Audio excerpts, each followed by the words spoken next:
Hi, I'm Dr. Melissa J. Williams, and before you even touch SAM.gov, let's get your ducks in a row. I've seen too many business owners get stuck mid-registration just because they didn't have the right info ready. This isn't one of those figure-it-out-as-you-go situations. You need to be prepared on paper, not just in your head. So let me walk you through the complete pre-checklist. Grab a pen or open a doc, because this will save you hours later. First, your Unique Entity ID, or UEI. If you don't have one yet, don't worry. You'll request it during the SAM.gov process, but you'll still need everything else on this list to get it. Your legal business name and physical address.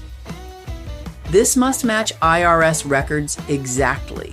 No abbreviations, no PO boxes, no typos. Your EIN or SSN. Most use an EIN, but if you're a sole proprietor, your SSN might be used instead. Just make sure it matches what's on file with the IRS. Banking info. Have your business bank routing number and account number ready. SAM.gov uses this to set up direct deposit payments. A professional email and phone number set yourself up right with a business email address. Something like info@yourcompany.com, not a personal Gmail. NAICS code.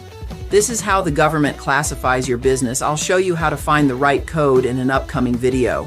Your business type LLC, sole proprietor, S-Corp. You'll need to choose one and have the documents to back it up. CAGE code. If you've ever registered before, check if you already have one. If not, you'll be assigned one automatically during the SAM process. Your state business registration info. Especially important if you're using a DBA or trade name. Designated point of contact, SAM.gov will ask for this. Someone with an email and phone who can receive notices and updates. And finally, a login.gov account.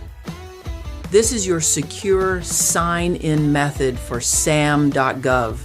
If you haven't set that up yet, do it before starting your registration. Having all of this ready before you start, I promise you, it makes a huge difference. No getting locked out, no scrambling to find paperwork, no delays in getting certified to work with the federal government. I teach this exact process inside the $1 Trillion Client because SAM.gov is the first gate you need to unlock if you want government contracts and federal money flowing into your business. In the next video, I'll walk you through how to pick the right NAICS code, so don't skip ahead just yet. Get organized now. Then we'll move step by step through the process together. Follow for more tips, and let's turn your business into a federal money magnet.